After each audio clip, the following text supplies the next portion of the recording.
2016-ից 17 թվականներին 5 ամիս ես մասնակցել եմ Հրանտ Դինքի հիմնադրամի, հիշեցնեմ ինչ է Հրանտ Դինքի հիմնադրամը,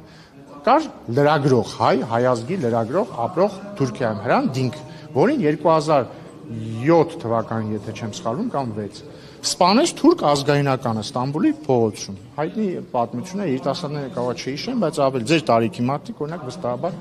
կհիշեն։ Եվ կա հիմնադրամ Հրանտ Դինքի անվան, որը ղեկավարում է Հրանտ Դինքի դուստրը, որը կրկին հայ։ Եվ այդ Հրանտ Դինքի հիմնադրամը ուներ ծրագիր հայերենով, եթե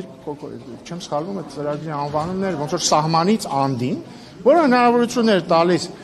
հայաստանցիների եւ Թուրքիայի քաղաքացիների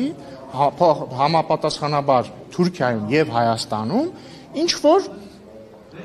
fellowship անել, տենց էր անունը, հայերենով fellowship չգիտեմ ոնց կլինի։ Այսինքն այնտեղ կային օրինակ լրագրողներ, կային հայաստանցի լրագրողներ, որոնք թուրքական լրատվամիջոցում CNN-ում օրինակ, գիտեք թուրքական, ինչ որ մի քանի ամիս այնտեղ աշխատում էին։ Կային օրինակ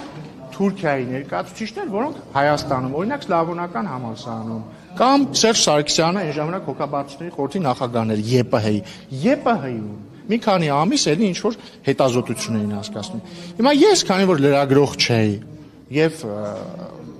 հետաքրքրված էի գիտական գործունեությամբ, 5 ամիս այնտեղ հետազոտություն եմ իրականացնել, որը իդեպ չեմ էլ ավարտել, որովհետեւ կեսից եկել եմ Հայաստան։ Հիմա եթե դա համարվում է վերապատրաստում բառից վատ իմաստով, ուրեմն չգիտեմ, դա մեղադրանք է։